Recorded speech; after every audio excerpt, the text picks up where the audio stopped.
Ozzy, your phone. So you can't see me. Is that what you're saying? No, I can't. Sorry, I can physically. My eyeballs can see you. The software we're using, Riverside, can't see you. Bam, we're live. But it doesn't matter. We can still talk about stuff behind the scenes like we're not live, even when we're live. That's the cool thing about having your own show. It's okay. I think as long as people say, can everyone see Don and James Hobart and me? The one viewer, can you just let us know? Hey, yeah, I see all three of you and I hear all three of you. Perfect. Pop the chat. Hello. Yeah. Don, did you work out yet this morning? I haven't worked out in 6 months. Oh my goodness. Partially stress, partially laziness. Oh my goodness. Well, Hobart, do you know James Hobart? Do you know the guy who's down below? Have you ever seen his face? No, I have. Were you? I watched the Devin podcast and the Jacob podcast. Were you part of that? No. No. You weren't. Then I haven't seen you. You do have a familiar face, though. It feels like you should be, or you were, like part of a grunge band in the early '90s. That Yes. sounds so sweaty right now. Yes. Yes. like a member of Bush or, what was the other one? Saigon Kick or one of those bands. I don't know. You have a rock star face. That might be one of the nicest things, Don, anyone said to me ever. So, instant friends. We're getting It's true. You've got that '90s album cover face. actually, and the weird part is Hobart's really 74, but he just looks like he's 12. James and I go way back. James and I are friends from we both did CrossFit. We both worked for CrossFit HQ. I got fired. James got promoted, and he sort of became he became a legendary trainer in the scene because basically he traveled the world spreading the word of Greg Glassman in the L1, right? Basically the information that makes people live longer, eat smarter, be fitter, and be able to wipe their ass longer as they age and stay out of the nursing home. And James holds all of that information in his head, and he leads teams around the world that share that information. And then, of course, that was when he had like legendary fame, like he was a cool guy. But then he went for a power grab and he got on the he became a games athlete, a CrossFit Games athlete. And then where he really misstepped is he joined the teams, and he was on Rich Froning's team for many years, and they won championships out of the Mayhem Empire organization that Rich Froning runs. And that just really turned James into a supporting character. So he was a big fish in a small pond, and then he went for the big pond, and he became a small fish in a big pond. And sometimes I think, and I think you're the promoter, and you could probably advise James as you think about that off air of whether that was a smart decision in his career path. Hey man, to each his own. To each his own. There's no harm in reaching. Actually, Yeah. as we get to know each other, you'll find out that I'm a firm believer of there's no harm in overreaching and biting off way more than you can chew. But hey, you know what?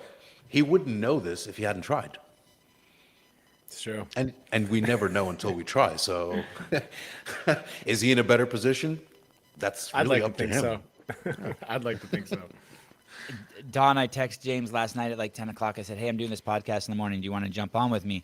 And he says, sure. And then before you came on, he's like trying to thank me for inviting him on the podcast. And I'm like, dude, you're like, that's like a box of Kleenex thanking me. I said, I should be thanking you. I'm the one who's scared and needs like someone like you around. You don't need me. But I mean, why? I mean, you think, Sevan, that by now you're sort of adept at this. This comes to you naturally. You've got a very, if I might say so, like with all the respect possible, you've got a very Howard Stern thing about you. Okay. Since the first, I think I've been following you for a while, but the first one I fully listened to because it was relevant to me was you, Fraser, and Bridges on one episode. That's when he announced the fight. Okay. Yeah, there was the three of you. I think the three of you have a separate podcast, right? Yeah, yeah. Well, yeah, it's something. People always ask me if we're still doing it. I'm like, I don't know. But yes, in the meantime, as a placeholder, let's call it a podcast. Sure, yes. Sure. So I was just listening to that chat. I'm like, there's an awful lot of, I don't know, there's a very, I think it's a good thing. I'm not sure, like, if you're a fan of Howard Stern or not, but you do I have used to that be a huge commanding. fan. I used Yeah. to be a huge fan. Yes. So you know how he has this weird, sort of calm yet commanding way of coaxing information out. Like he manages to pull out the weirdest shit that you don't want to talk about on the air. But Right. that's the impression I got. I don't know. Maybe I'm wrong, but just thought I'd say that to start. No, I take that as a huge compliment. I actually really, really, really liked Howard Stern, and when he started spreading COVID fear, I jumped ship. That was about, I don't know, 15 months ago. I just completely I jumped ship, and I get the impression from him, and I don't want to hammer on Howard, but you know, I'm a firm believer that people who, if you don't talk to strangers, you don't talk to angels. I think that's a Pablo Coelho sign from The Alchemist. If you don't talk to strangers, you don't talk to angels. People who don't talk to strangers don't talk to angels, and it's a very poignant statement for me because I spend a lot of time in my youth just walking the streets, meeting strangers. I really, and I spent time being homeless, and I really, really, those were the amazing years of my life that I really enjoyed. And Howard Stern's the exact opposite. He doesn't let he's self-admitted, he doesn't let anyone into his bubble. I mean, he's hermetically sealed. And I start to get that from him, that he's lost a piece of his humanity. But Do you think it's because, like, he's just, after a certain amount of time, if you've been, for lack of a better word, peopling, you kind of become bitter and, you know, or maybe he never met the angels. I don't know. Maybe he's had enough bad experience to make him jaded. It could be Or- that.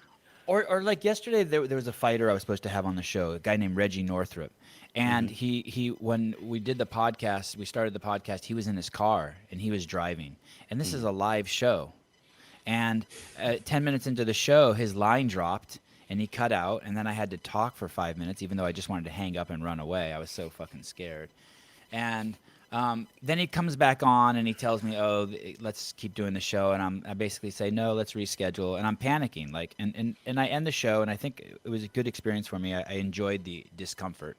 I enjoy uncomfortable situations, that's for sure. And I think I even told the crowd this. I said, "Hey, in 5 years, when this show's big as shit, I'll hate that guy." But today I'm like just glad he'll reschedule with me. So I think that's what you know what I mean? Like I would have been like, "Fuck you, dude. You're never coming on the show again. This is a missed opportunity." But I'm I'm not that big yet. And so I think that's what happened to Howard. It's the same thing. Like if I was making $100 million a year, I wouldn't have sent over the link for the show to you and James this morning. I would have had someone else send it over. I'd be like, "Fuck that. I'm not touching my keyboard." You know what's happened to my keyboard? Well, I don't know. I mean, Matt kind of did everything. Matt Fraser. No, Matt. Sousa. Matt Sousa. Oh yeah. Sousa. Well, yeah, you're right. This is a bad example. Are you making $100 million, Sevan? Not this year. Not this year. Not this year.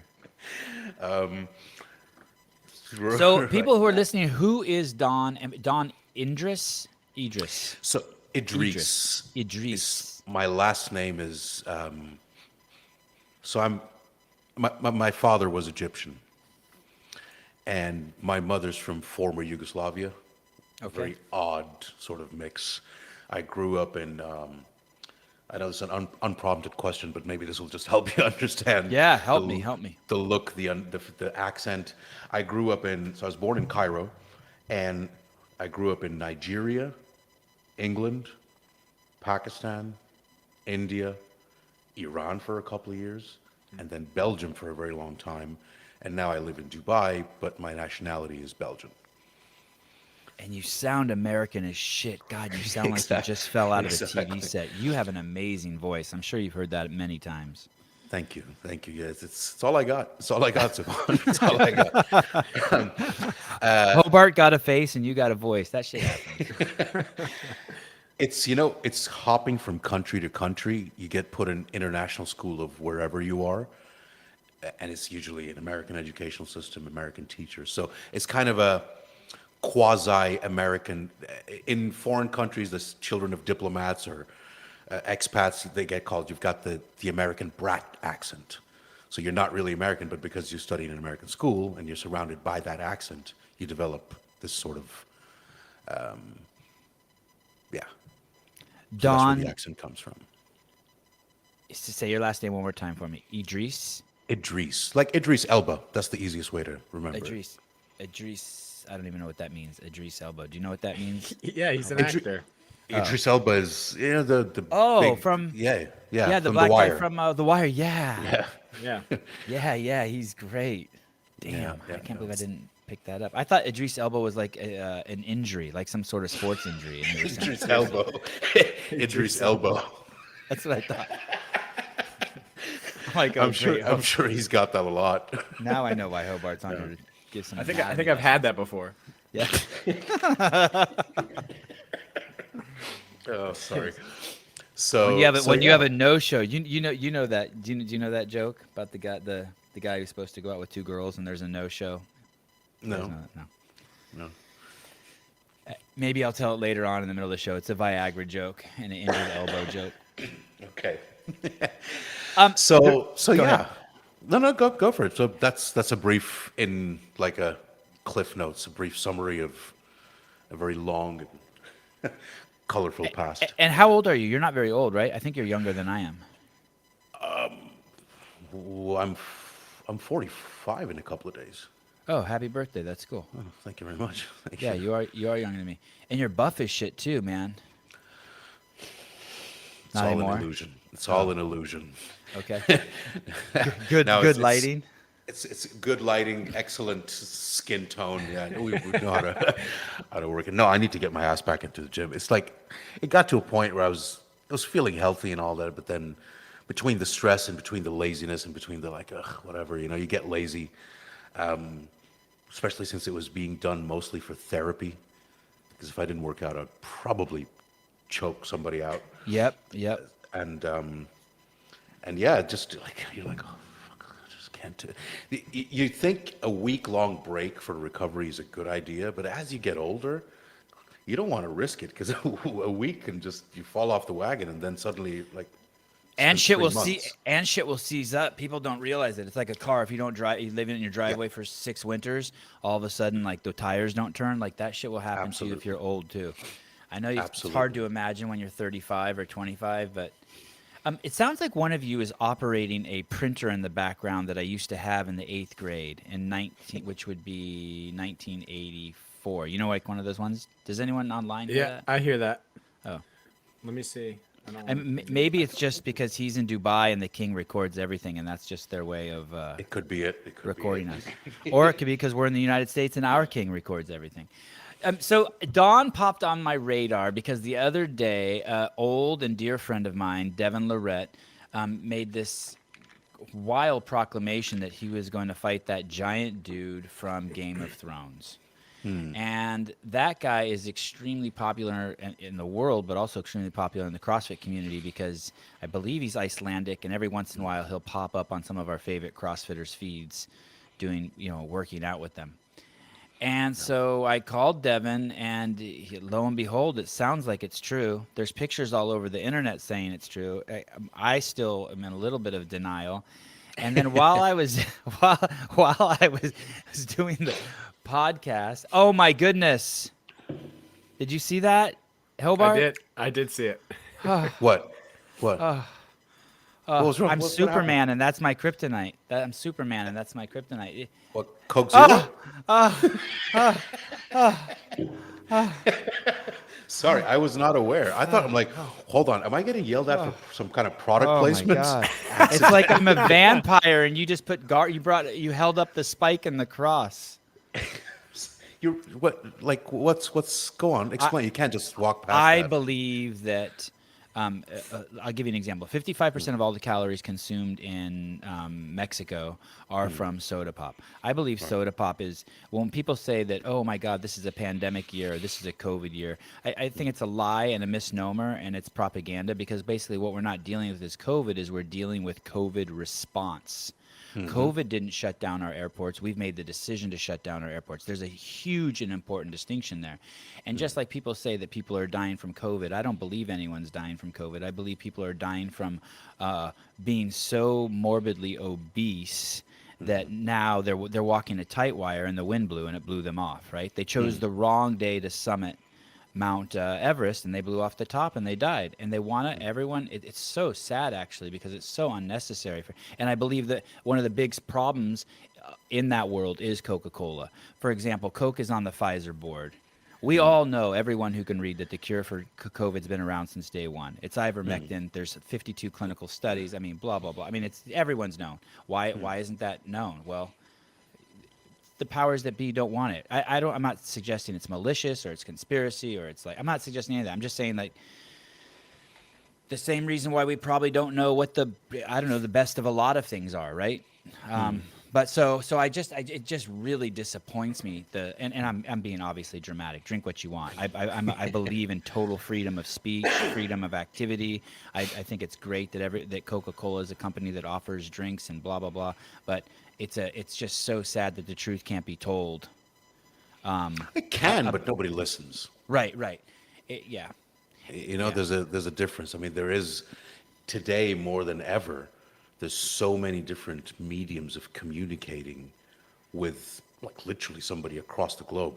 I was reading some stats the other day. 3.4 billion is the number of people who have smartphones in the world. That's half the world, right? So information is easily transportable, transferable, communicable, and yet nobody gives a shit because everybody's attention span has dropped to like a fly on crack, So hold on. So you're thinking, what you're saying is, you think that this whole COVID thing was the straw that broke the camel's back. So you were already so sick, and it was bound to be something that killed you. Right. We have proof of that going back to the 30s when cancer came on the scene. Mm-hmm. And we knew that, and there was a guy won the Nobel Prize named Otto Warburg. By the way, I'm glad you drank the Coke because it gives me an opportunity to get on my horse. I know. I was going to say. My horse loves my ass sitting on his back, by the way. My horse You're going to love me. this. Yes, you're going to love this. I 100% agree with you, but maybe this will make you feel better. Yes, sir. This and there's really water in there. You just like the color of the can. It's water.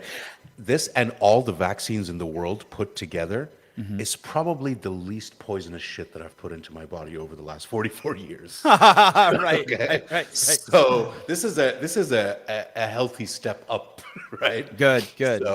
So okay, there you go. Just thought I'd throw it out there. Yeah. So that's my feeling is that this is we knew in the 30s that sugar was basically the root of all evil. They just basically, Otto Warburg started discovering that, like, hey, all the cancer is basically caused by overconsumption of sugar. I'm oversimplifying, but I think it's a fair oversimplification. And we've known that over time now, we know that pretty much all chronic disease is caused by sugar consumption. The lies have been cholesterol and salt, and basically the body just struggles to process anything and operate correctly once you start consuming sugar. And, in excess. That's debatable. I don't even like to have that conversation because we're so far over the edge. I think of it like this. People will be like, well, everything's okay in moderation. Moderation, thank you. And Hobart, that's when you're supposed to talk. And a little bit of peanut butter in my Toyota 4Runner sitting on my driveway is not okay. Even in moderation, a little bit. And so when you do consume sugar, what you are doing, yes, can you survive? Is it okay? Blah, blah, blah. Will you still operate? Sure. But why would you ever feed your child poison? Why would you ever put a little bit of peanut butter into your gas tank? Especially since it's super duper addictive. So you could say what you're saying is true, but I think we're in this, Look, we're in an era of overconsumption anyway. Yeah, let's get that out of the way. Yeah, we're just so far past that. We're so far. It's like, hey, dude, just stop eating added sugar and refined carbohydrates. Not you, but just everyone. Like, go stick something else in your mouth. Go drink a glass of water and run around the block. Go, like, call the girl you've always wanted to, like, have sex with and, like, introduce yourself. Like, do something else besides sit at home and eat more ice cream. And the truth is like, it's the most selfish, horrible. I like this guy, Sevan, Alan Nolan. I know this guy is cool. I should shut the fuck up and find out about him. Yeah. That was someone in the comments. Alan Nolan. Alan Nolan said, I like this guy, Sevan. Do you know him? Alan Nolan, I think, if it's the same Alan Nolan, he's one of my best buddies back in Belgium. Oh, shit. He's a plant. I didn't tell anybody about this, but if it's Alan, no, just ask him if he. No, forget about it. He can hear you. He Forget can hear you. Alan, are you the Alan Nolan with the 10-inch penis, thick as a Coke can? Don wants It to is know. not. It is not the 10-inch penis. It's mostly balls. Sorry, I confused you with the other Alan. Al, where are you from? This will tell us. There's nobody from that town. If he says the name of the town right, then it's my Alan. And then I'm You gonna know give him how shit. Don is old like me. He's like one of those people, like his voice is perfect and he's talking perfect, but like then he puts a cell phone up to his mouth and he probably is one of those guys that talks louder because the technology is still a little new to him. So just now I tell him there's someone in the comments and he turns a little cockeyed to the mic and he has to say it louder. I gotta yell this one to the guy in the comments. Alan, do you have giant balls? My God, Sevan, you're absolutely right. I literally only when you said it did I realize. I'm like, why am I yelling into the microphone? Oh, you got to. He's in the comments. He won't hear you otherwise. If he's in Belgium, yeah, you just gotta be louder. Like the comment section is in the other room or something. Hey, can you hear me over there? Oh my God. Oh. My That's mom, like, my that's mom, like when and, Sevan says soda pop, and I'm like, are you from the 1905 era? Good Lord. My dad said it's soda. true. I haven't heard soda pop in forever. Dude, Did I say that? I call albums records still. Right? Oh, she's come out with a new record. I'm like, she doesn't know what a record is. So back to your point. Literally a couple of days ago, I was doing a podcast with one of the big strongman podcasters, Lawrence Shawley, Big Laws, and the subject came up that why did you move the event suddenly from Jacksonville to Dubai? The one we'll get into that in a minute, and so we got into talking about we did it for COVID reasons and all of that. Not that Florida shut us down, but it just became one of those situations where the Florida numbers went high, public perception, people in the hospitals over there were saying the ICUs are flooded, and flying in 60 to 70 people from abroad into a place that's all over the news. Maybe it was bigged up by the media, but I said to him, I'm like, it doesn't matter. We're a sports organizer. We don't care about the politics. It doesn't matter. But looking at the trends of ticket sales dropping and people asking for refunds, panic and human fear is the real virus. Would you agree? Right. So Yep. if everybody's reacting to it, whether it's true or false or over-exaggerated, is irrelevant. We're trying to put on a show, and if people are freaking out, nobody's going to come to the show. End of story. So that goes to your point earlier, what you were saying about it's the reaction to COVID. COVID itself didn't really go on and put travel bans or flood ICUs. Is how we reacted, how we put restrictions, how we did this and this and this. And what is it now? 15, 16 months of this shit? More, 18. A friend of mine is pregnant with her second child during this debacle. I couldn't even believe it. Miranda. Oh, really? Yeah, she's gonna have 2 babies during the. It's a phenomenon. It's a phenomenon. I didn't know this was a thing, but they're called COVID babies. Oh, Kids It's who probably were not a born, great term. I'd rather be a Pisces. Something about kids who were born after lockdowns and they missed that initial toddler, baby, infant social interaction with anybody other than their parents. And some people are projecting that this might have psychological problems later, blah, blah, blah, because they're probably going to grow into an era of schools being weird. Masks. Oh, the not schools going to are school, so or- the schools are so weird. Do you remember when homeschooling was for weirdos? Now, if you go to school, you are a weirdo. A weirdo. Exactly. It just happened. exactly. Someone in the comments, Jim Cleese says, sugar alone is not addictive combined with fat, salt, and other additives. Yes, nobody is taking table sugar and pouring it down their throat like crack. Fiend. Sometimes Yeah, I Jim, do that. Sometimes I do when I'm about to pass out. Right? Just throwing a A table 12-hour day. I'm like, oh god. Or Jim, a I little totally, honey. I totally agree. It's not HIV that alone that kills people. Look at Don turned his back as he chugged the Coke. It's not HIV alone that kills It people. says zero sugar. So It's when it's injected into the vagina using the penis, or it's injected into the buttocks using the penis. I agree. It's like there's never just something doing it alone. There's always an accomplice. I agree. But either way, so Don, Are you a promoter? Or are you an agent, or are you the CEO of a promotion company? What can you put yourself in a box for me? That's kind of hard to. All of the above. Okay. And the name of your But company is Core Sport World. Core Sports, the social handles are Core Sports, and the website is coresports.world, but Okay. the mother company is Core Sports. Okay. So it's kind of, I, I am all of the above, but I'm also the water boy, the driver, athlete's PA, just whatever needs to get done. We're a large yet very compact team. It's a multinational organization. We've got several business lines: events promotions, owning the IP, and streaming them is one part of our business, the pay-per-view, the subscriptions, all of that. We've got a fitness and personal training business here in Dubai. It's more of a concierge service, kind of a high-end client pays you, tells you what they need, you go source and manage everything for them. What's We've that got called? What's the personal training business called? All in, All in. Okay. all in. We've got an inbound tourism business that kind of,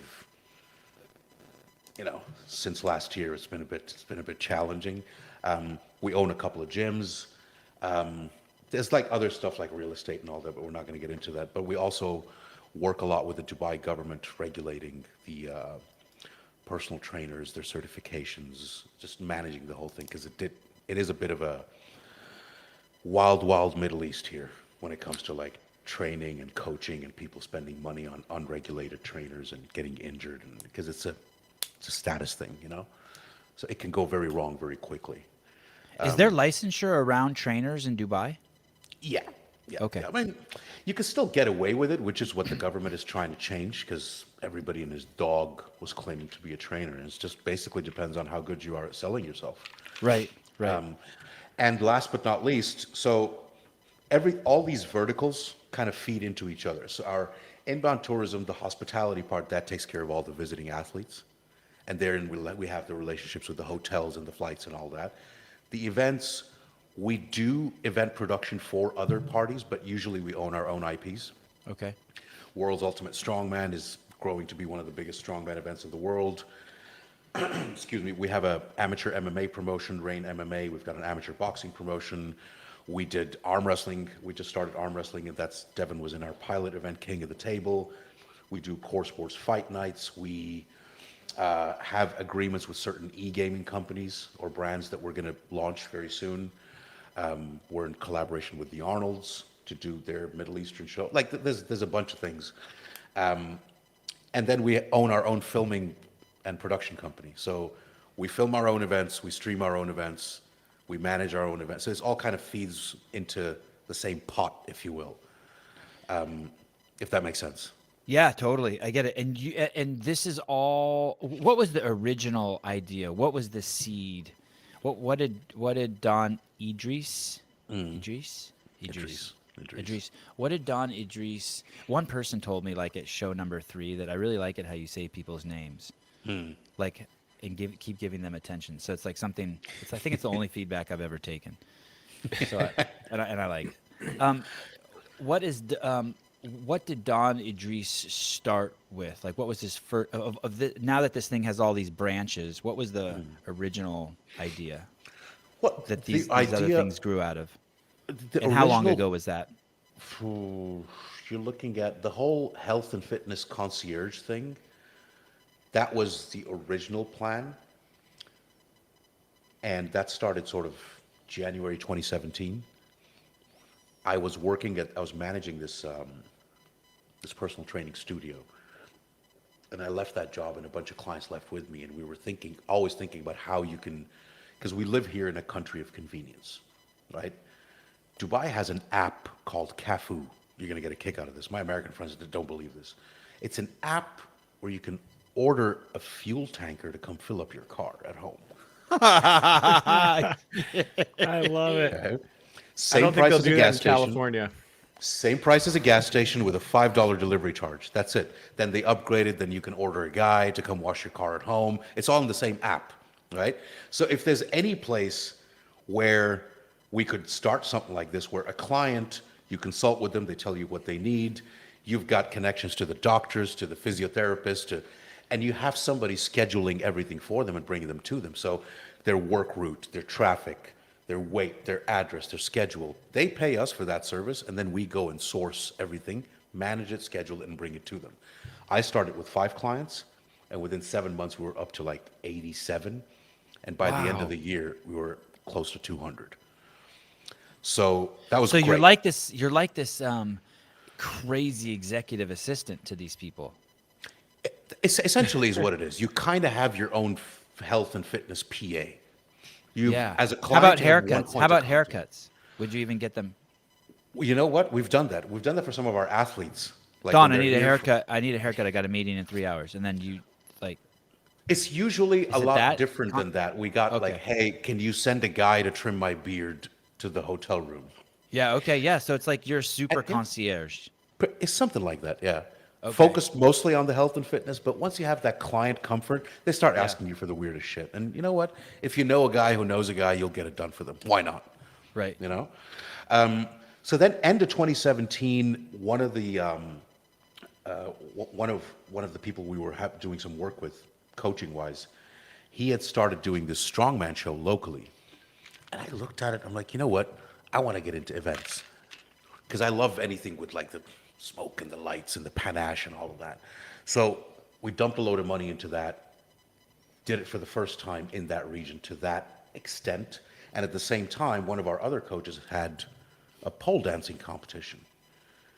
So we ended up doing that. So essentially, we also own the only pole dancing competition in the Middle East, right? So What do they wear in that in the Middle Eastern pole dancing contest? It's Something isn't. I'm having trouble picturing that one. No, it's skimpy. No, it's fine. It's Oh, not- it is? It is, but with some caveats, like you can't wear high heels. Like it can't look too stripperish, if you Okay. will. It Still an still has athletic to. event. Exactly. It still has to classify as pole fitness, I believe they call it. Okay. It's still fucking pole dancing. That's the truth. Can I swear on this thing, by the way? Or Yeah. Yeah, okay, Just not just as much as Hobart, but other than that, just a little under Hobart's swearing. So we did that show. It was in an expo of sorts, and then Eddie Hall was visiting that expo. He was doing some kind of appearance. We looked at him, we grabbed him, we're like, right, we want to have a meeting with you. 'Cause he had just won World's Strongest Man. And we took him to the side, we're like, right, okay, forgive the megalomania. We want to do the biggest strongman show in the world. And we want to do it better than ever before. What's missing? What's been done wrong? We're going to improve on that. He gave us all what's needed. We used him as our liaison. March 2018, contracts were signed, and we announced that we're launching World's Ultimate Strongman, biggest prize pot in the history. Can I stop you here a second? Yeah. And fall into the weeds for a second. How do you approach this? Is at a pole dancing competition where you approached Eddie Hall? No, it was in the middle of an expo. That was a funny story, okay, actually. Okay, yeah, that would have been great. Pole dancing was here. Our strongman show was here, the local strongman show. He was doing an appearance for the expo. They had paid for him to come over. Okay, Expos do that. They pay like big Yeah. athletes to come and do signing and shit like that. They offered me $100,000 to come to the CrossFit Games this year and do my podcast. I was like, eat a dick. So we just, he was doing an appearance. We're like, would you like to come to the show, to the strongman show? Give it a little bit of, Did you personally walk over to him? Like so you just walk over to Eddie Hall. Yeah. You're like, hi, I'm Don Idrees. Yeah. I live here in Dubai, and you guys just hit it off. Straight away. I mean, it was me and my partner, Mark Boyd. He's Scottish. So obviously, he was a bit taken aback when we had the first meeting. He's like, what the fuck is going on here? There's a one-eyed, dark-skinned dude and a Scottish guy, and they're talking this crazy shit like, we want to it's do a the gangster biggest movie. strongman show in the world. Exactly. The gangster movie, the Egyptian and the Scottish guy. Exactly. The guy with one eye and the Scottish. Oh shit. Oh god. So yeah, that was great when we did our first show, and that it was just when you want to make some noise, you really got to make some noise, and we had to capture a lot of attention. but just doubling up the prize purse of any other promoter was probably to our own detriment, because we can't go back, right? We got to keep it at the same level. But it's the athlete treatment and how we got everybody's food taken care of. Because, strongman is a niche sport that was kind of like the arm wrestling. There's not a lot of money in it, and there's not a lot of, you take a soccer player or a football player, they're top end athlete, and take top end athlete of arm wrestling or strongman or anything like that. There's no comparison. And we aim to change that. And then the rest is history. Immediately after that, we're like, you know what? There's a copy and paste formula here for events that we can do. My job technically doesn't change no matter what the sport is. It could be strongman, it could be pole dancing. My job as that making the deals, putting the show together, writing the show, maybe a bit of directing, maybe a bit of production. It doesn't matter if there's two guys in a ring, two guys in a cage, mongoose versus snake, whatever you want to do.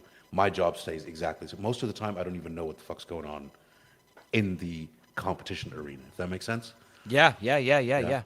Well, And- something you said that really resonated with me is when you said that your job is to do everything from pick people up at the airport to bring them water. And a lot of people don't realize that as an executive producer of events, your job is to support people. So basically, you're two things. You're the lowest man on the totem pole, and you're also the highest man on the totem pole. You're there to make sure everyone has what they need, but if someone's fucking off, you also fire them. Lickety split. Like, that's it. Those are you're there's no middle ground. And I think a lot of people don't understand that. Like, you're the guy who will tape some wires down and fetch water, and at the same time you'll swing that axe and chop someone's head off or fucking off. It's like, And we've had to. I've had to. yeah. I mean, but those are the best ones. Like yeah. Anyway, sorry. So No. So events, replicating events. One thing I must say that I've been very, very, very, very lucky in getting and putting together just an amazing team between partners and employees and department heads. It's just, without them, everything would fall apart, right? And yes, I do, not to toot my own horn, but I do have an intuition towards talent, and I like working with people and within their restrictions rather than, like, if you've got a sales guy and you've got a spreadsheet guy, you can't teach. Like, why bother? You're good at sales. Do sales. You're good at spreadsheets. You're socially awkward. I'm not going to send you out to do sales. So work with and within people's realms rather than trying to force a 2-page job description on them that they're probably going to hate and suck at. So we've got a very a beautiful team where we're all a bunch of weirdos. So everybody has a certain skill set, and I'm like, just stick to that. 'Cause you can always find somebody else to do. Like our head of operations, she just cannot do sales, and she's just like this little Focused. Nazi for lack of a better word. We're all scared of her, right? She's 5'2", and she's just duck everything with deadlines, but she cannot do sales, and she told me that from day one. So, all right, don't need that. We'll do somebody else for sales. You do that. I don't even know what most of the team does most of the time because I've been lucky enough to find the right people that I don't have to look at their work or micromanage, which saves time. And that's why our small team is equivalent to most other companies either have double the crew size, double the payroll. So that I must say right now, this is not a me thing. Without them, I'm absolute shit. I can't organize a cup of coffee. That's the truth. I have an idea, but then somebody. You know that there needs to be coffee, and you're capable of delivering it, but all the other stuff in between you can't do. It's just a fact. I'm absolute shit at spreadsheets and keeping timetables, and I'm horrible at that. Do you promote within, or do you believe in going outside the company? I don't follow. Like if that was a big thing at CrossFit. I was always a firm believer that you should always give someone inside the company a chance first, not for ethical or moral reasons, but because it was good for morale. And the truth is that the experts really aren't outside the company. Like I really believed, to get for example, I ran the media department over there, and there would be someone who was let's say they sat at the desk and ran our YouTube channel, right? But they wanted to get into filmmaking. I would be like, okay, cool. Here's your camera. Here's your first assignment. Go do it, and let them. And I believed in people and would let them climb. And other people would be like, "Hey, that's stupid. You're wasting time. I go ahead and hire a professional and get someone who knows how to make films and to do it." But I was always like, "Oh, I think we should give everyone from the inside an opportunity." So there were kind of different belief systems on that. No, I was wondering where you fall. now I understand the context of the word promote. I thought it was the other Oh, promote that you the were other talking promote, about. right. Yes, absolutely. If it's possible to keep everything sort of within the family, like our graphic designer, for example, he wanted to move up and do this, and he's essentially now our head of e-games. Okay. Because he wanted to expand past. He's like, I just don't want to be creating social posts for the rest of my life. Can I do this? I'm like, well, I'm not going to do it. I don't understand e-games. So why not, you know? But there will always be a financial element to it. If you find yourself that you need something to be done quickly, and although you might want to help somebody from the team, it's just not possible for them to accomplish that in that time frame. Right. They can then shadow, they can be a part of it, Right. but it would be explained to them that, look, yes, you are on that journey, but I just can't trust you with this project right now because there's no way you can learn this in 3 weeks. Right. I know so you for want to this- start up Yeah. a business on the side. What's that called? People who deliver food. What's Uber. that called? What's that called? Uber People who food. like you can Uber hire them Eats. and they bring food. What? Say it again, Hobart. Uber Eats. Uber Eats or something. No, like like you'll hire someone and they'll come bring your food to a wedding. Caterer. Like a Caterer. Yeah, they want to start a catering business, and you have a party of 100 people. Thanks, Hobart. And you have a party of 100 people. You're not going to tell your buddy, "Hey, I know this is your first event. Come cater my event for the first time." It's like, no. I'm going to get someone who's experienced just because you're my friend. You can't experiment on my world strongman competition with your first catering event. Poison everyone. But you know what? It's a good example. But you know what? We've never restricted our employees from doing or having a side hustle or whatever, especially if it's a passion project. you Yeah. know? Yeah. Because if you start blocking people from following their passion, if we can provide that passion or if we can help grow it, great. But we're not going to stand in the way of it. And I've never talked anybody into staying who wanted to leave. I've had one person want to leave, and that was because they were leaving the country, right? Yeah. Our Yeah. team has been the same with new members, but has been the same from day one. Because Yeah. it's just, we work with each other in this magical way. We yell at each other. We're a very flat company. There's no hierarchy. I get yelled at most of the time. You know, like, how dare you talk to me? Like, I'm not that guy. I'm like, Right. just, I'm shit at this. Tell me what to do. So everybody's on an even, respectful keel, if you know what I mean. Yeah. Yeah. So it's a very odd collection of people, but we make it work. I mean, Devin came over in May. I think he met everybody from our social media team to our ops team. And it's like a nice little family environment, even though we're 20 people. We make people feel welcome. And I think that's why all the athletes trust and believe in us and they want to come back, even if it's a 14-hour flight. They love coming here because they know they're going to be spoiled. Not in we're throwing money at people, but in taking care of people. You know, Right, like right. making you feel at home. Right.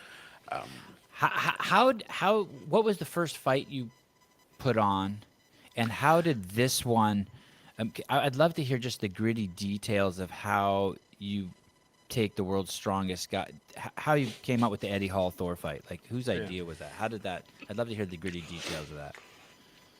Okay, so the first professionally, as a business fight that we had put on was, we had this idea of, okay, the pro circuit, is saturated. We're not that big. We're not going to go in and start competing with UFC. But we love mixed martial arts. And you know what? Let's try a amateur country versus country or gym versus gym format. So one of our guys, it was a friend of mine actually, he knew John Kavanagh, SBG gym. You know John Kavanagh, McGregor's trainer. McGregor's trainer. Yep. Yeah. We called him and like, hey, how about you assemble a team from SBG, the gym in Ireland? And then we called, I was friends with, I still am actually, Krzysztof Sosinski used to fight in the UFC. You Okay. ever seen the movie Here Comes the Boom? No. I bet you Yeah, Hobart anyway, has. I'm trying to think really, of, why have I heard that before? You Chris- watched it on a Christoph's- flight, on one of the many flights you've been on, Hobart. it's a Kevin James Yeah. movie. He's a school teacher. Trains him to be a fighter. So that's Bas Rutten, the Dutch guy. He's a legendary MMA. You know the bad guy in the movie, the guy who he actually beats in the end, the scary looking guy with all the tattoos. That's Yep. Christoph, right? So he's, by the way, sweetest guy on the planet. So I called him. I'm like, Hobart, listen, do I need to see that movie? Sorry, Don.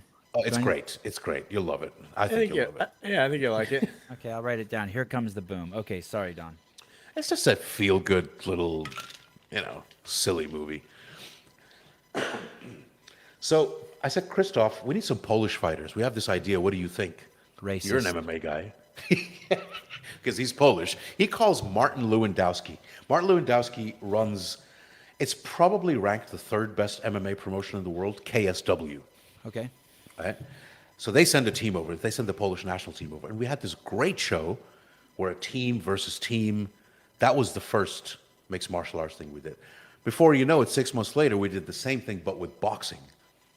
We get country teams. Because, once you throw in patriotism, you get more of a reaction from a crowd. The Yep. people are more emotionally vested into it. So then, right at the beginning of 2020, I know Eddie and Thor both because Eddie's consulted for us on World's Ultimate Strongman. Thor's won it once. He's one of our ambassadors. We have contracts with both of them. And I know for a fact they both hate each other. I get along with both of them, but they truly, truly despise each other. And I saw some talk online of saying, like, somebody said something on YouTube. When you pick up on a comment here and there? And it looked like they really wanted to fight each other. I'm like, well, you know what? If anybody's doing this, I'm fucking doing it. So I call Eddie. I'm like, so I have an idea. You're not going to like it. He's like, I know exactly what you're about to say. I'm like, what? He's like, are you going to ask me to fight Thor? I'm like, yes. Right? How He's did like, he what does he know? have to? I don't know. He just felt it because he knows how I function. Okay. He knows that everything a little bit bold and ridiculous. Okay. Like another time, I'll tell you the stories of what we did to get Okay. global attention. So he expects a bad idea to come from me, if you will. And he knew that this was buzzing in the ether web or the interweb. So when he got the call, he knew. He's like, what does he have to say? I'm like, I still have to talk to him, but you're the mouthy one. I just want to make sure that you actually do want to do this or you're full Right. of shit. He's Right. like, nope, 100%.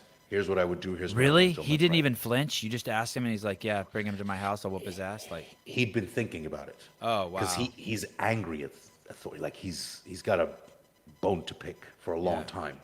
So I called Thor. I'm like, right, here's what's going on. What do you think? And then we began that process of looking at terms and conditions, looking at the money, what it would entail for both of them, because Thor was still in his prime. We made the plan. We're like, right, we're doing this. I'm taking that risk.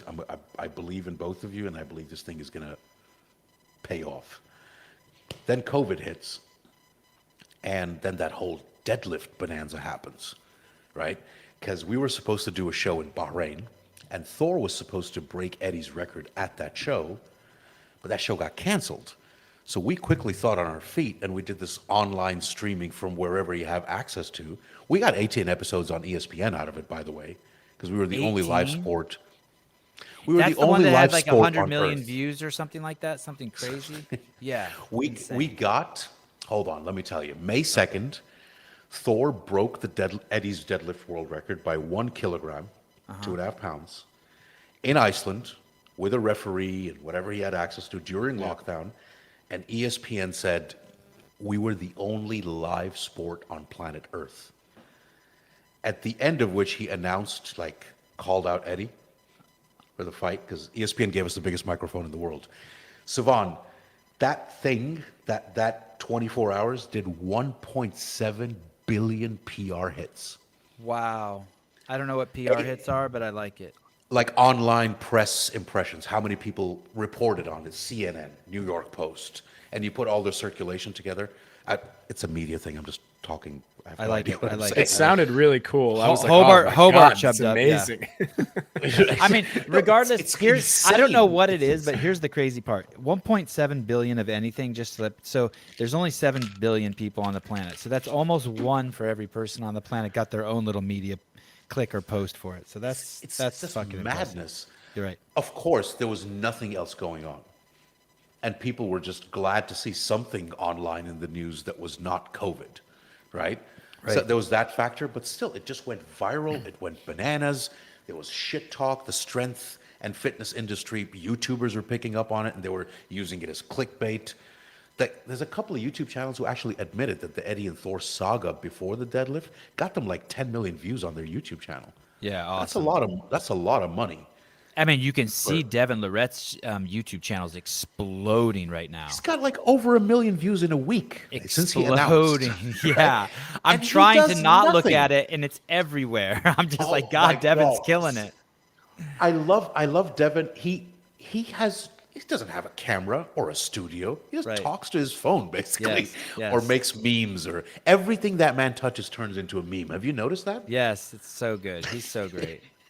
And he's got that troll army online Yes. that follow him everywhere, and he's just brilliant.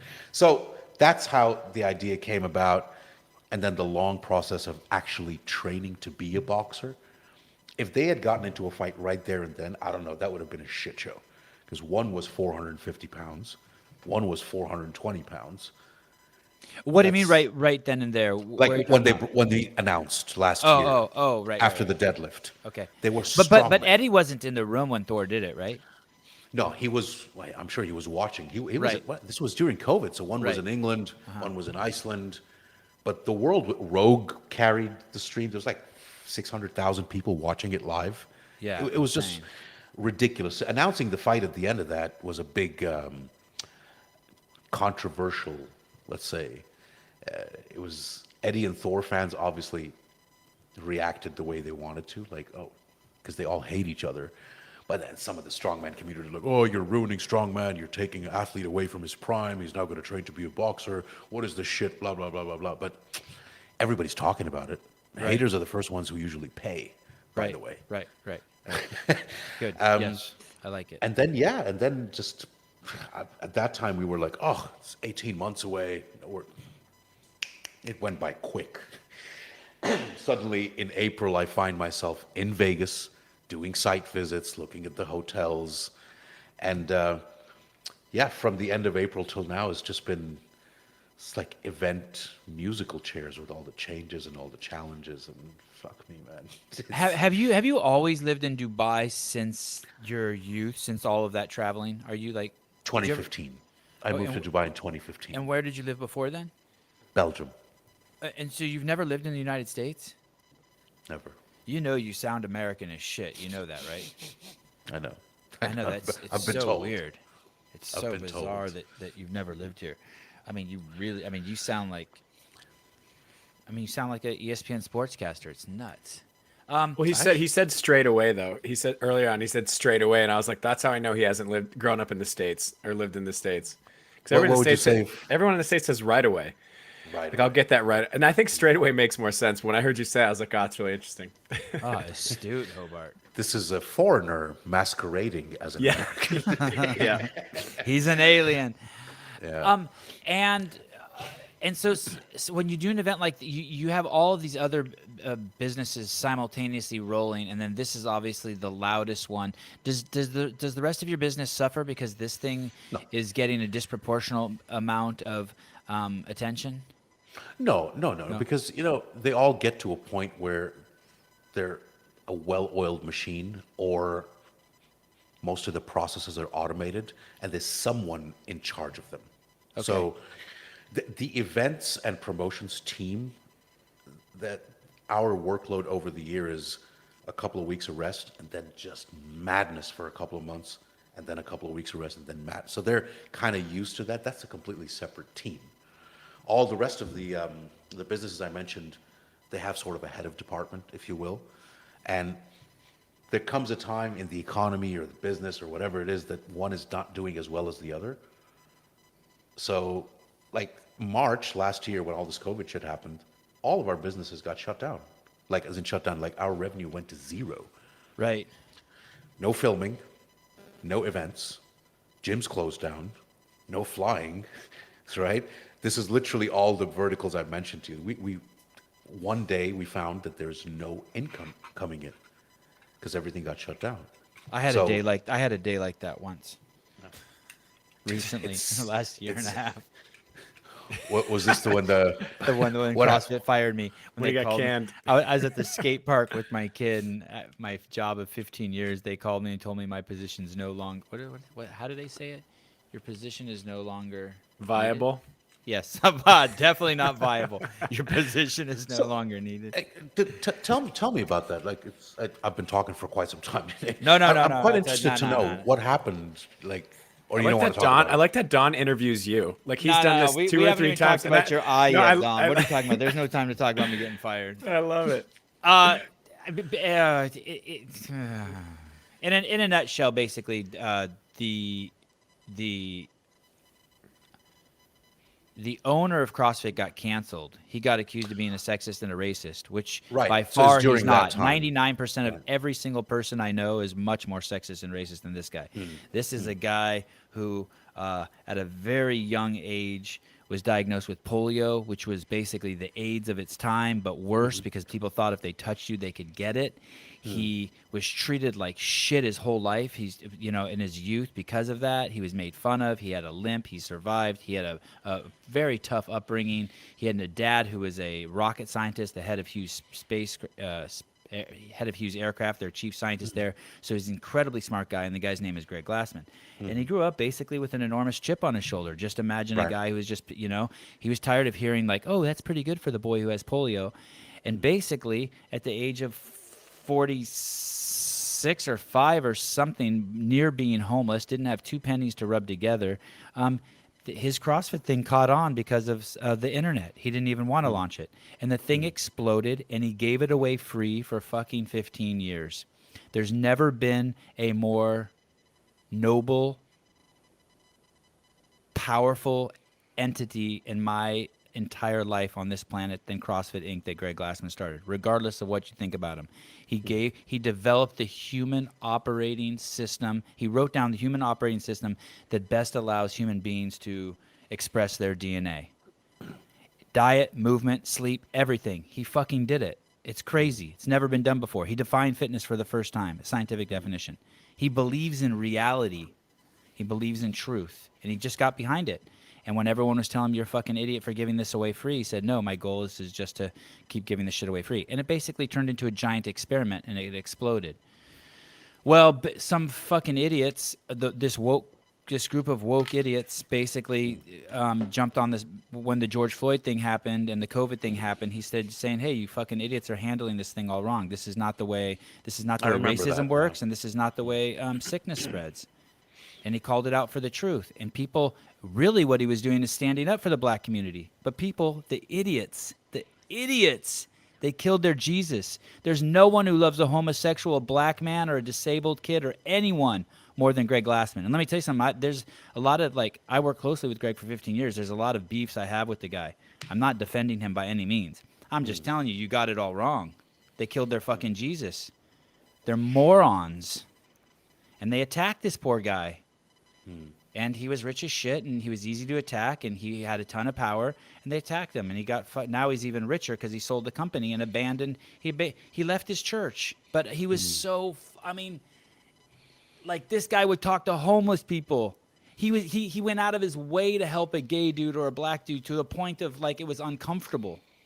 Like he preached libertarianism, but he had this soft spot in him that was crazy. Anyway.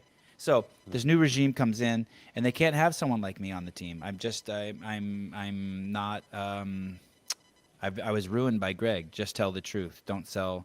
I can't sell Coke because I'm just going to tell you the truth that it's just killing you.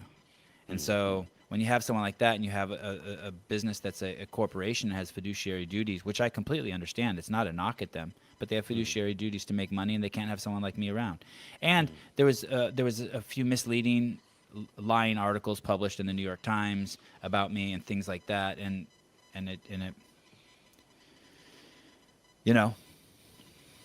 So I was fired. But I'm eminently capable. I'm the hardest working dude in the room, and it was an enormous mistake on their part. But that being said, like, I'm not upset that I'm fired. Like, I live a very charmed life. I mean, look, So who took your place? Nobody. I mean, they have no head of media. So we weren't allowed to use the word marketing when I worked at CrossFit Inc. because marketing is when you sell something, and we were just told always everything we produce should just be adding value. And so basically, when they got rid of me, they have a PR guy in there. And I've heard recently that they've hired a chief marketing officer. They basically just turned the whole company around. The company, they've changed its. It used to be just to tell the truth, and now it's a business. They have to sell, they have to do marketing, and they have to put together a plan. Understood. And so it's a whole different. Excuse me. It's a whole different. Without going into too much detail, because I got to ask you more questions about Josh Bridges and Jacob Hepner and Avril and Steffi Cohen. So anyway, another show, though. Maybe you should start a podcast and have me on. Don't tempt me. Yeah, Don, you would have a great podcast with all the people you meet. It has to be sort of in a couch, relaxed, drinking sort of setting. That's where everybody gets really comfortable.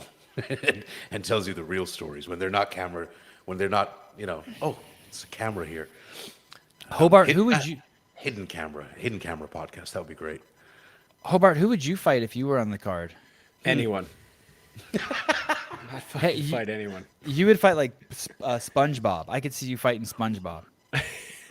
I'd fight you. I know. Who wouldn't? You fucking asshole. Who wouldn't? You know, Sevan, you say I popped up on your radar maybe by name when you were talking to Devin, Yes. but I think Josh had inadvertently mentioned that his guy Cooper reached out and said, "Hey, you're putting on," and that was actually a direct phone call with me as well. Oh, so the Josh and Jacob thing wasn't even your idea. They solicited you for that. They reached out to I don't know if it was our social media page or email or something. They're like, "Hey, we can do this. Are you interested?" And our social team sent it to me. I'm like, you know what? If we're taking other sport athletes and getting them to have a trial by combat, fuck yeah, I'd love to watch two CrossFitters go at each other. Yeah. I said this somewhere else. I don't remember where, but I've always thought that it's the ultimate test of fitness, right? Why there's no combat element in the CrossFit Games? There should be like the two top winners should have I don't know. I've always said that was missing a trick, right? Like the not death matches, but you know what I mean, right? Okay, we've pretty much covered every possible test except combat. So this was like, I'm like, fuck, this is brilliant. And they're coming and saying that we want to fight each other. I'm like, oh, like it was pitched as Castro versus Bridges. Yeah. Initially. Yeah. Good memory. And then Dave Castro, for some reason, they came back and they're like, oh, he doesn't want to do it. Pussy. Would you still be okay if we bring another CrossFit athlete? I'm like, well, if it fits the bill. Then they came back with somebody else, and then they said, I'm like, you know what? Let's just do it because I think it's a good idea. It'll bring a lot of eyes to this. Josh seems to be like kind of a little bit of a legend in that world. I'm like, let's do it. For sure. Initially, I was I'm like, tell me it's Fraser and Froning. Oh man. Oh, look at someone just wrote that in the comments too. Oh man, that would be nuts. I'm like, come on. They're like, nope. They said Fraser is taking time off, but if he ever did consider fighting, I don't know how true this is, it would be like mixed martial arts. It wouldn't be boxing. That's what I was told. I don't know. I think it would be a mistake for anyone to get in the ring with Rich. We should just keep putting it out there in the world. Rich is a gifted athlete. He would fuck someone up. Really? Yeah? Oh, he would. I've never spoken to him. I've never spoken to him. What do you think, Hobart? Yeah, Rich is a really good athlete. Yeah, like he's not just a good CrossFitter. Like he would fuck someone up. I think who's not a trained professional. I don't think Matt wants to get in the ring with Rich. I don't think.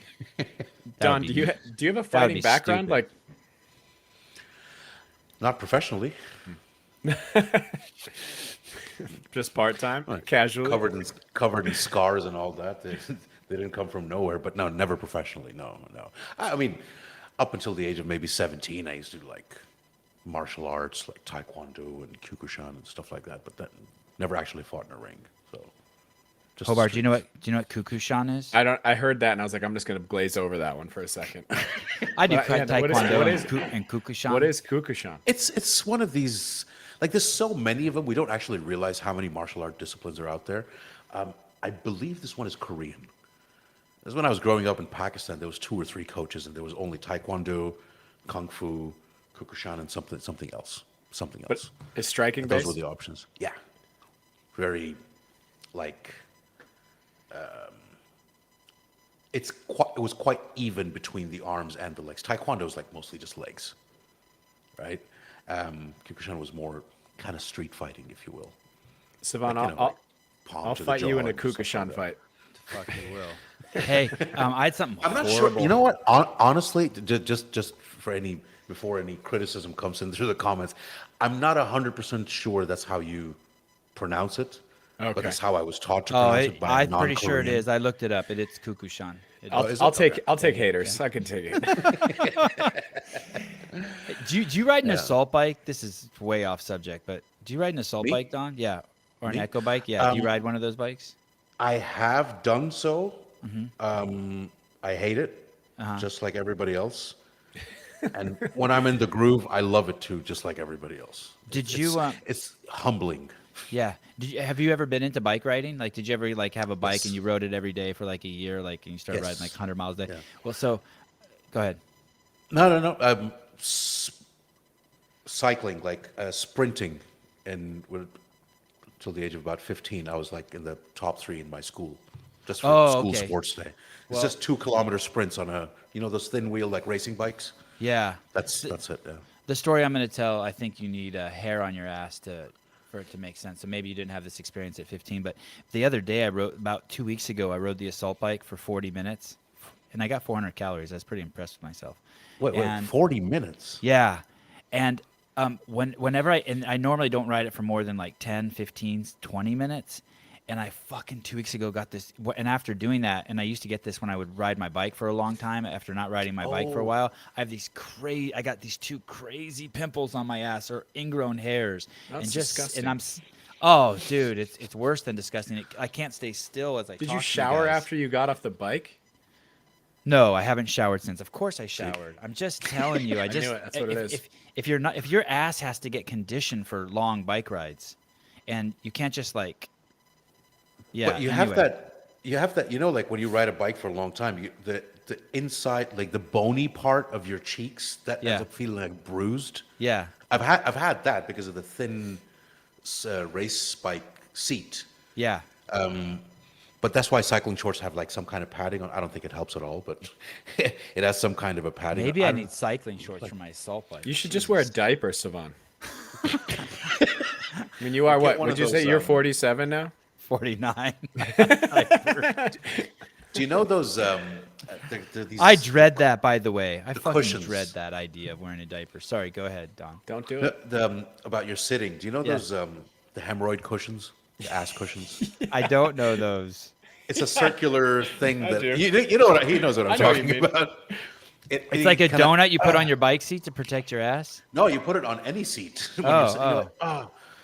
Usually you put it when you have hemorrhoids because you have some painful shit dangling out of your anus. Yeah, So I it haven't kinda- had that in years since I stopped squatting over 50 pounds. But God, hemorrhoids are horrible. I'm so happy too. that this is where we're headed right now. God.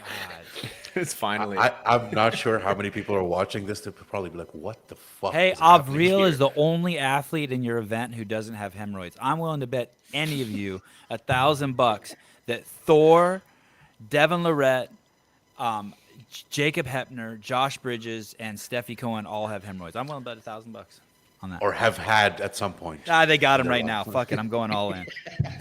Those squatting machines.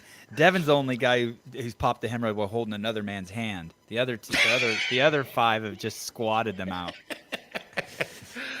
Oh, Devin. So you got So- Jacob and Josh. Jacob and Josh, they're the co-mains. And then you have this match that I'm a little concerned about. I know Steffi Cohen looks good, but this other chick is a professional boxer. Uh-oh, we lost him. We lost you. We can't hear you. Check, check. Oh, he's muted. Ah, Yeah, sorry, go. my hand accidentally hit. Am I good? yeah. Yeah, you're back. Hobart's just paid the bills right there. He's added some technical expertise. To be clear, Steffi's not fighting Avril. Oh, okay. Their opponents haven't actually been announced or even finalized yet. We wanted that fight to happen, but it would have been an unfair fight. So if you look at the fight poster, it says featuring Steffi Cohen and Avril Matthew. It doesn't say versus. It's a very subtle thing because we were still until the last minute trying to get that fight to happen, right? But their managers wouldn't agree. So Steffi's going to fight I'm not sure am I allowed to say this, a Colombian boxer who's kind of she's had a little bit more experience than her, but I think they're trying to go for some kind of Latin title next week. Okay. Next year, sorry. So we're flying her over from Colombia. I think Marcela Nietes or something is her name. And Avril, we had picked an opponent. Their managers had agreed just literally last week. But we're having trouble getting her into the country. So now we're going through a whole list of other. If you're not in the boxing world, this might seem really weird that you don't have an opponent 3 weeks out, but it's very common. Very common. So Steffi and Avril, those are the two female fights on the card, but they're not fighting each other. We have, yet to be announced, we have 5 more fights, but they're pro boxing fights. One is this gentleman called Martin Bacoli from Congo. He's ranked number 14 in the world, I think. He's the actual biggest pro boxing star on the card. And then we've got 4 more local, like Dubai 5-0. Yeah. A Dutch guy, a Cameroonian guy. They've fought on our exhibition cards before, so we can put a fight card together pretty quickly here in Dubai. So you're looking at 9 fights. How is Dubai? You know, I live in California. When I was in the 8th grade was my first trip to New York City. And I couldn't have put my finger on it then, but I can put my finger on it now. Difference between California and the East Coast, and especially those East Coast cities, but especially like some places in New Jersey and New York and Boston, they feel like a piece of your freedom it doesn't feel as free as California. There's always like a road toll there or some rules about which lane you can drive. It's just there's way more rules in New York City than anywhere else. You can't drive until you're 18, and there's so many of them that they compound that you actually feel them. It's like living in a fish tank. Like, you know, it's like the Truman Show. You know where the walls are when you're on the East Coast. You don't know where the walls are when you're in California. There's a bit of more freedom. The roads feel more free, and in the middle of the country also. Dubai, on the other hand, is kind of the ultimate fish tank. My trip there was like, holy shit, this is a really... When was your trip there? 5 years ago? 4 years ago? Like, you probably wouldn't even recognize the place. Oh, wow, This- okay. Construction, development. Remember, Yes, there none was of this existed a few years. Like, how old is this place? Like 40 years or something? I came here for the first time in 2011. Okay. It looks nothing like it does today. But it's still highly organized. Like it's the safest place in the world, right? Like, there's nothing. I don't think people understand that. Like, if you dropped your wallet on the street, you could come back 3 days later and it would be there, or someone would have picked it up and it would be like turned in. Like, there's no crime. Found you and called you. Yeah. Yes, Found you and yes. called There's you. no crime there. Yeah, I'm not exaggerating, people. Like, you No, could this leave a is true. wheelbarrow with $10 million cash out in front of a store and go and shop inside and come back and it will be there. No one would dare steal anything there. The amount of bizarre. It's times I've forgotten my phone, house keys, wallet, car keys, or whatever at the bar. Just like, I just want to go home. And the next day you come, it's either there or the bar staff have kept it for you, or they figured out a way to call you and let you know, or even Delivered better, it. sometimes delivered it. Yes, absolutely. Yeah. Via an Uber or whatever. Sir, you forgot your thing at some place. It's your wallet. Nothing missing. I'm not saying it doesn't exist, but it's so rare that you even hear a story about theft or because the punishment outweighs like you know what I mean? And When you're everything like, is tracked, right? Like my experience was I left my iPhone in a cab. 2 or 3 days later, I thought it was gone. 2 or 3 days later, I'm just talking in the lobby of the hotel. And one of the security guards hears me. He goes, "Oh, you lost your cell phone?" I said, "Yeah." He goes, "Where?" I said, "Oh, I left it in a cab." And he goes, "Oh, where did you get on the cab?" And I said, "Here at the hotel." He goes, "Oh, when?" And I told him the approximate day and approximate time. He goes, "Oh, hold on." Yep. And he comes out of the back room and he's all, "Your phone will be here in 35 minutes." I'm like, "What the fuck is going on?" And someone showed up with my phone 3 days later. I'm like, "How can this be?" no, it's great like that. Yeah. I don't. I mean, it depends on your definition of fish tank. I mean, I moved here in 2015 because of a job opportunity, and that didn't last very long. And I was going to leave everything and move back to Belgium, but my friends and my mother talked me out of it. They're like, "Okay, Belgium, it's great for retiring. It's great for security, but there's no opportunity. Give it a chance over there." And it only took me 2 months of being here to realizing this really is like the new world land of opportunity. It's so, if you get, look, every place has its quirks and its idiosyncrasies, right? Yeah, some things here are archaic, some systems are outdated, but everything works. Everything Right. works, and Everything does work. Yep. it's a very unforgiving city. It's not like in Europe where you show up with a backpack and a phone number into a bar and you're like, "Oh, so and so, your cousin from another town sent me. Can I get a job? Do a couple of shifts in the bar, live upstairs. You can get by." Here, you got to grind. You got to work hard to get anywhere. There's no social welfare. There's none of that shit here, right? So if you're willing to put in hard work and be patient, because everybody hates it the first year, everybody, because it's just it's one of those, just like any big city. Getting that ball starting to roll down the hill is very difficult.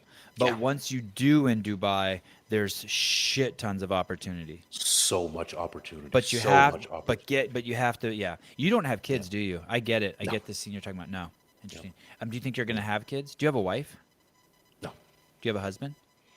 no, Do you have a dog? no. Listen, people, this is the key to success right here. When I hear Be when I alone hear and of miserable, and when you're I gonna hear, make when I hear about games athletes who have dogs or wives, or professional athletes who have dogs or wives, I just think that like they're not committed. And I know there's exceptions to the rule, but like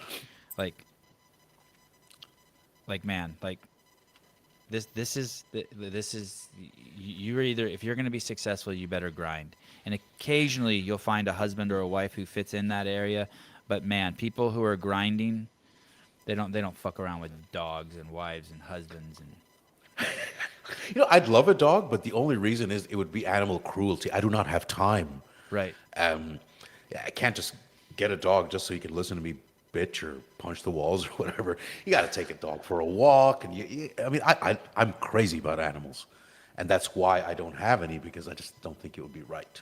How would you meet a girl in Dubai? The same way you meet a girl like in California? Like, could you just be like at the bar, at the beach, or Yeah, Same it's, thing. It's the same thing, but it's weird here. It's a very tech-based culture, and especially the newer generation. I don't know. Maybe I'm wrong because I'm kind of in the sports and fitness industry. just too many So there's dudes? Is that what you're saying? There's just you're There is around that, dudes but all there's the also time? too many Instagram accounts. So DMing and Tindering is a big thing here. People call me old because I call it Tinder. Apparently, there's like 10 new apps out there for dating that I'm not aware of. But it's very, I find that it's not like Europe or America where you can just easily go up to. You can, but that thing, remember when you used to buy a girl a drink and then have a conversation and hit it off? Yeah. Now it's done behind a screen. It's just Right. odd. I find it odd. I still can't do it. If I want to, I guess that's part of getting older, isn't it? When you just don't give a shit about you, you're looking for some kind of a connection. Right. If I can't talk to you, or if you're annoying me, chances are I really don't want to sleep with you. You know what I mean? Right. So not like when you were in your 20s, you're like, fuck yeah, whatever. Now it's like, do I have the time or the energy to Oh, good. That makes me feel better to hear you say that. Yeah. You know, so this doesn't work for me. If you can't connect with a person, but I don't know. Maybe we're just old and bitter and jaded. You Savan. gotta Maybe that. you gotta send him that what was that, cow foo? You just gotta go send that truck that fills up the gas tanks. Hey man, I didn't buy you a drink, but you got a full tank of gas tonight. You want to go home? Enjoy.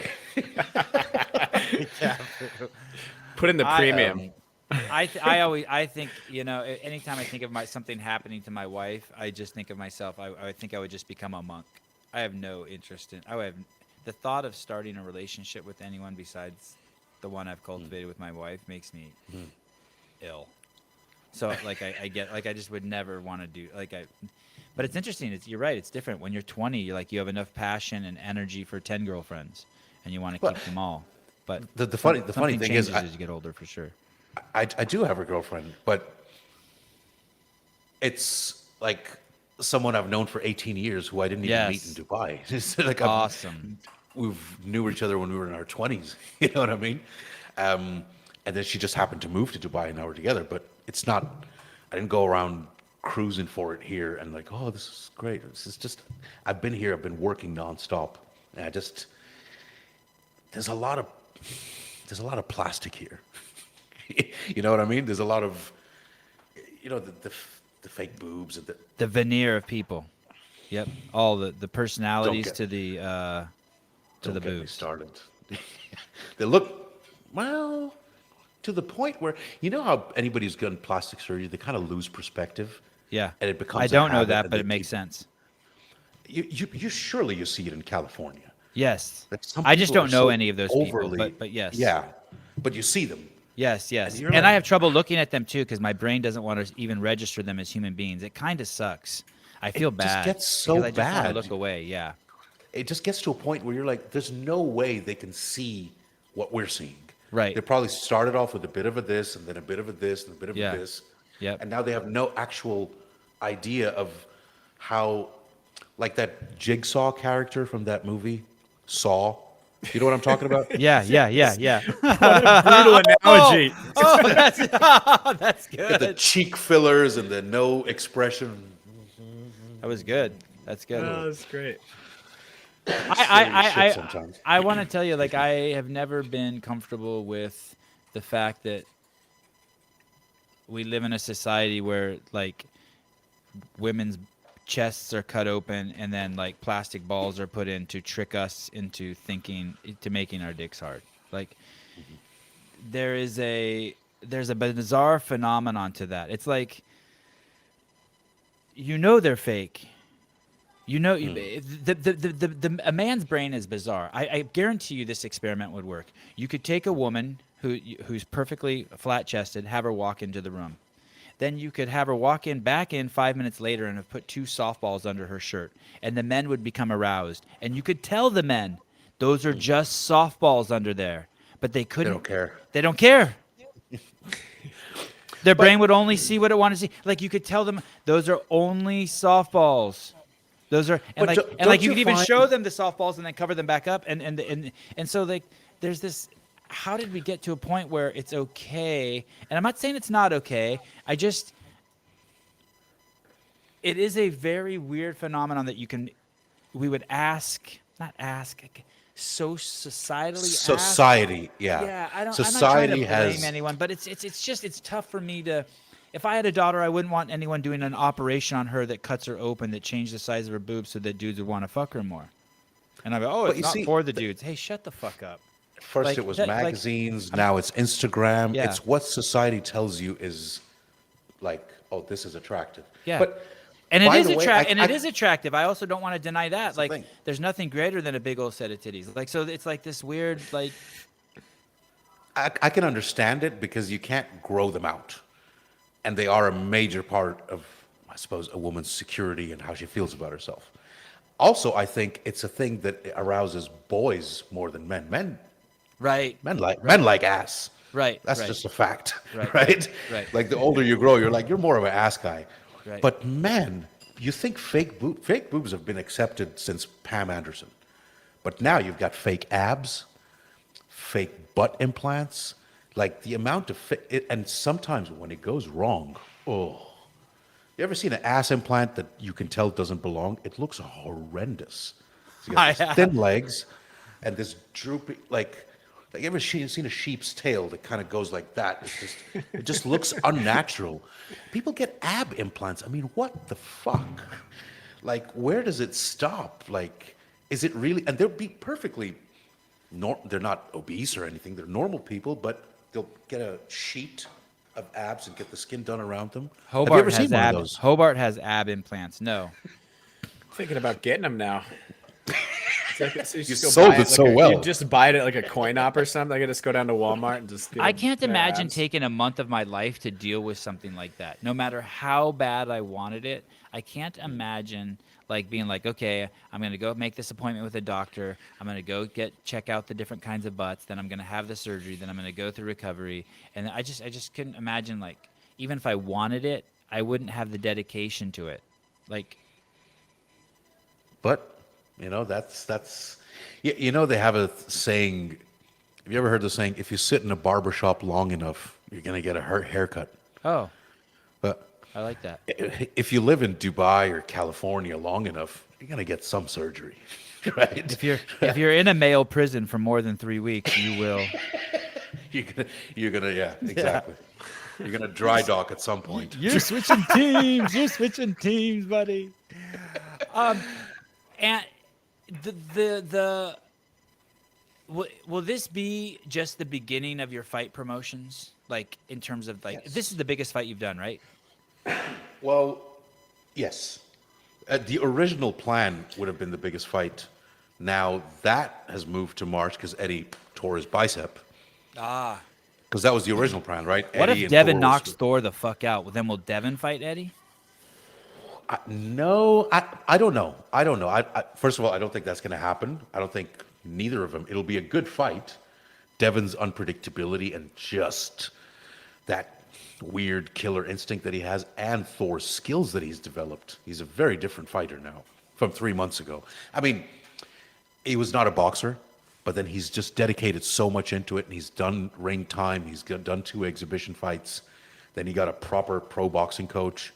He's like a totally different animal right now. He looks fucking ripped. Oh, he's totally ripped. Looks He's ripped. It's insane. And he's still 330 pounds, right? He's The slow as Devin- shit, though, right? He's slow as shit, right? I mean, the footage I've Compared seen. to who? He's faster right. than you, Savon. No, he's definitely not faster. 100% faster. I would Compared run to who? guarantee it. I would run through his legs and pull his tampon out before he knew what happened. Well- There's no way that guy could catch me. Consider he's the like a opponent. tree. He's like a tree. But Devin's Okay. also a senior citizen. Devin's 3 years away from being put but in a nursing home. So Devin, we got a Devin's weird match been here. walking around like a T-Rex for the last 10 years, right? Yes. He's got this crazy ape index. It would have been even crazier if he could actually extend his arm, but he's got that killer instinct and the grit to be able to prep for 5 months. Crazy grit. It's unpredictable. We don't know. But the Eddie and Thor fight has its own. There's a saga, there's a story, there's hatred that's been brewing for 3 years. That is its own separate, and it's not like winner takes this and winner goes there. That is going to happen, has its own viewers, no matter what. Right? Do you know why But they hate each other? it depends who you hear it from, right? Is there a So- girl involved? No, not at all. Damn. That would There be was a crazy. world title involved. Okay. So apparently some shit happened at World's Strongest Man 2017 where Eddie won. Thor thought it was rigged. Eddie got pissed off that his win was kind of overshadowed by the news picking up on the fact that it was rigged. And it's just, and it got worse and worse and worse and worse. And you can't put them both in a room together. They'll tear each other's heads off. Wow, it's like that, huh? Oh no, it's proper. Like it's horrendous. And they're fans. It's so. It can split the room. It's like putting Mentos in Coca-Cola, right? Anytime you see Eddie and Thor in a comment section, the Eddie fans will hate. If you put their fans in a room, there's a brawl. I guarantee you. Wow, I had no idea. That's awesome. Let's get that event set up. The fan. Oh yeah, Royal- yeah. Just 50 Royal fans Rumble. for- Royal Rumble. Like Thor will put up a picture of his baby or his family, nice family photo on Instagram, And they'll be constantly, Eddie's going to fuck you up for no reason. I swear to you, go through his posts. Yeah, do whatever you want, but Eddie's still going to fuck you up.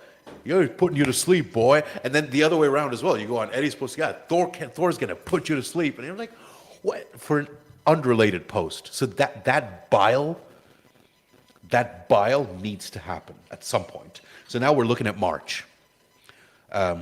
March 26th, because by the time his bicep heals, luckily it came clean off the bone, so it was a quick recovery, and now it's just rehab, and he gets back into training.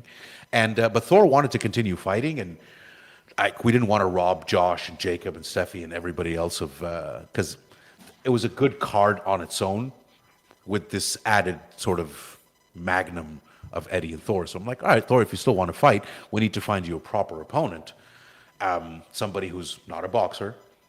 Somebody who can hype the fight up a bit, because Eddie's he's very mouthy. He's great at selling a fight. What people don't get is, unless you're a hardcore fan of the sport, it's the hype that sells a fight. Not unless you're a UFC die-hard fan of combat sports and you're watching this is not that card. This is not that card at all. You know? So how are you going to sell it if there's no not the fake trash talk, but hype? Yeah, you found sincere. You found two guys who sincerely want to beat each other. Hobart, if you have to go, you can go. I know I'm keeping you. I'm good. Okay. I kept you. Devin, past you. we had an experience with Devin. We brought him over to do the arm wrestling with Michael Todd. Yep. It was a very anticipated match, and I am told by other arm wrestling promoters, we broke all pay-per-view records. That's awesome. Ridiculous, the amount of people who bought that. It's like, and there's not really two more dedicated people to their craft either. Michael Todd and Devin deserve that kind of attention. I mean, it was brilliant. They're arm wrestling dorks. Those guys, they're amazing. They're PhDs amazing, in arm and wrestling. their wives. They're crazy. Yeah. The whole atmosphere. So our streaming service providers, their entire office watched. They're like, we've never watched arm wrestling. That's awesome. We didn't realize it could be so exciting, right? Because it's a form of combat. Sometimes they call it an arm fight. Yeah. And we've done. I mean, I don't know about Hobart, but arm wrestling was like kind of how you marked your territory in school. I arm wrestled Hobart before. Actually, there's a good story about this. I marked my territory all over Sevan when I crushed him in an arm wrestling match. And he just thought he had some insider information because he was pretty close to the sport. Very close. So, but no, I'm glad you brought that up. Hobart and I arm wrestled about 10 years ago. Yeah, and, I think 10 years ago, yeah. And in the video, it looked like a close match. And I hadn't seen the video in 5 or 6 years, and then I watched it recently. And then I asked James, I said, hey, were you just fucking with me? And I was really thought for sure he was going to say, no, that was a good match. But he goes, dude, I was totally fucking with you. Yeah. So he hurt my feelings. So Hobart did mark me all over. But as a kid, I mean, I don't know, the schools I grew up in. Yeah. Hell you'd yeah. arm wrestle, or you'd have a fight after school in the parking lot or something. And that's how you establish dominance, especially as you hit puberty. So arm wrestling is a thing that we all kind of know, especially guys. And it can be very, very, very exciting. The arm wrestling fans are just as hardcore and diehard as MMA fans or boxing fans. There's less of them, but they will go the extra mile. And we learned that from that event. I'm like, man, these are really loyal group of viewers. Of course, you add Devin in, you add Michael Todd in, you add their wives in, who are talking shit to each other from both sides of the table. It becomes a really small, hardly 10 square foot atmosphere that is just electric, And it's a guy staring each other down. It's just, I mean, I don't know. Yeah, I love it. I think it's great. It's bizarre that it's not bigger, to be honest. It's been around forever, and it's bizarre that it's not bigger. What's Don? Do you have another next big thing lined up? Is there something that you're working on now that's been inspired by this, that you're like, holy shit, this is... Yeah, well, there's more of this format. So excuse me. It's during this preparation for the Eddie and Thor fight, then when Cooper got in touch, I think it was January when Thor was doing his first exhibition fight. And then Steffi, and then that's where it hit me that I think we've got something here. It's elite athletes from other sports having a trial by combat. Do you remember Pride? Yeah. Pride and K1, but that was different martial arts disciplines fighting each other. Maybe there was a grudge element to it with a different set of rules. So essentially we're taking that a level up, and it's different sports. Like right now you're looking at, we've got the arm wrestling community in Devon, which I think was a perfect replacement for Eddie because we're expanding the viewership base. You've got strongman, Thor. You've got CrossFit. You've got Josh and Jacob. You've got powerlifting, which is Steffi. I don't know. I mean, it's how does your sport translate into combat?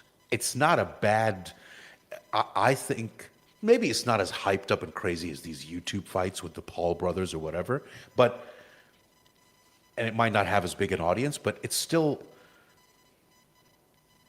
professional, it's still athletic, it's still respectful to all of the sports. Yeah, of course there will be the trash talk and all that, and although some people might view it as a circus, but I mean, everybody still goes to the circus, right? I want to see Michael Phelps fight. I was literally going to say this. The gymnast Swimmer girl, versus. Simone Biles. Is that her name? I want to see those two fight each other. It's Michael so funny you Phelps should is probably- mention that. Yeah, please. I was saying yesterday, Phelps versus Usain Bolt. Oh my God, that would be awesome, dude. I mean, it's a thought. It's a thought, but that's the whole idea, right? It's like, oh my goodness, that would be amazing. That's better than my matchup. best swimmer in the world versus. It doesn't necessarily have to happen. Of course, the idea seed was, that barroom conversation. Yeah. When you get shit faced with your friend, who do you think would win in a fight, Batman or Superman, or a tiger or a bear? It's why not take that and take professional athletes who are willing to and happy to do this, make sure they get a decent payday, make sure it's done right, safety, and we didn't do MMA because that's just an injury galore. That's asking, especially for these strength sports, it's a lot of stiffness, and MMA needs you to be quite fluid. Sorry, too again, bad I'm it's rambling too bad on here. Kendall's not younger. Kendall Jenner would be great in a fight too, but I think she's too old. How old Who is would she fight? I don't know, but she definitely should fight someone. You got this former decathlete and Caitlyn Jenner. who did I say? Jenner. Kendall Jenner. Oh, whatever. Yeah. Caitlyn, Kendall. I don't even know my own name. Next up is your postman versus your bank manager. You never know. I mean, that's what white collar boxing was, isn't it? It's just, yeah. Sorry, James. Go. No. I'm hoping this opens Pandora's box on CrossFitters fighting each other. That's all. I'm just hoping for. I really want to see Rich fight someone. But you do know that, like, we actually have a deal with CrossFit Incorporated. No, you do? No, I didn't know that. Yeah, we signed a deal with them a couple of months ago. The press release went out and everything because they love the idea, and they're kind of co-promoting the fight. Yeah. Oh yeah, they did something at the games, right? They should have run that on the live feed. That was a fucking debacle. Is that video happened? online anywhere with Jacob? It is. And it is. It is. I think it is. I don't think it went in the stream, but they let them do something in the Coliseum. Yeah. Yep. Yeah. That's the event. It's like Coliseum, but spelled differently, right? Maybe. It might be. The cross. But It's it is spelled the- with, yeah, it's like it's spelled the with a indoor CR. Coliseum. No, Colossio, like the Coliseum in Italian.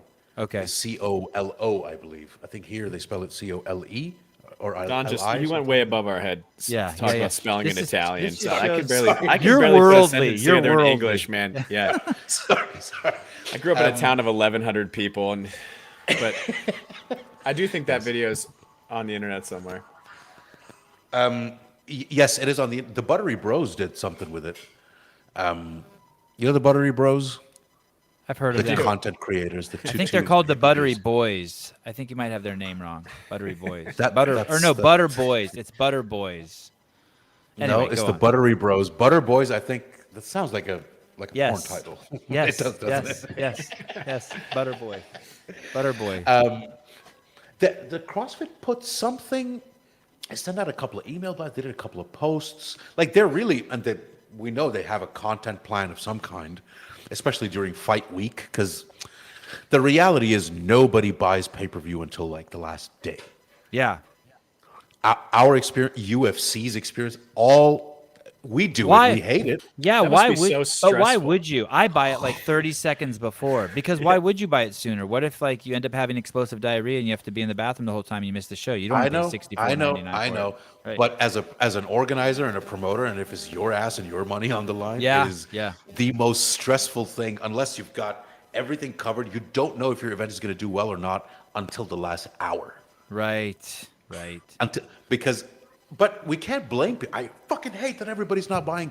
But what do? I've never bought anything that far in advance, right? Right. I've never bought a fight. Oh, fuck, it's on. All right, okay, sure. Oh, I forgot to buy it. Yeah. And that's what the trends are, but people don't buy shit in advance.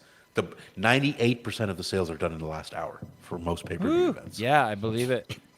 So, Yeah. you know, but fight week, especially with these COVID times, the whole everybody being together and the press conference and the weigh-in, that's when the viewers start saying, oh, fuck, this is really happening.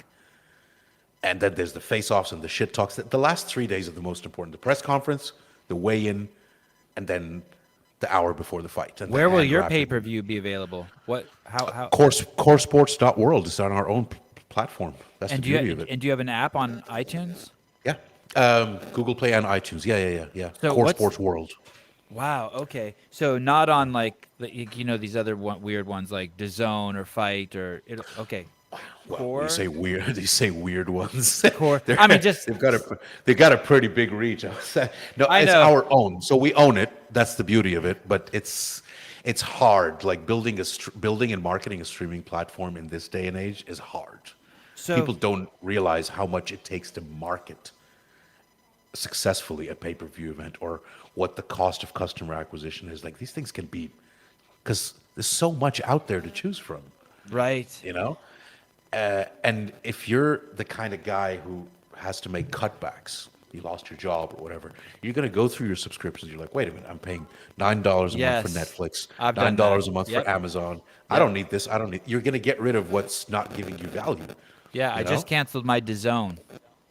You did? Yeah, it was like $99 a year. I couldn't remember the last time I watched a fight on there, and I canceled it. But they got me, and maybe this will work for you too. Basically, you have Core Sports World, but you even if this didn't meet your expectations, what you can leverage, and I know you know this, is all the people who downloaded your app for your next fight Oh yeah, for or sure. your next event. So it's awesome. Like I would have never heard of Core Sport World, but now because of this, I'm going to be talking about it for the next, next 2 months, right? Or next month until the fight happens. When is the Next- fight? next- September 18th? September 18th. It's what are we today? Thursday? Yeah, we start loading into the venue 3 weeks from today. Yeah.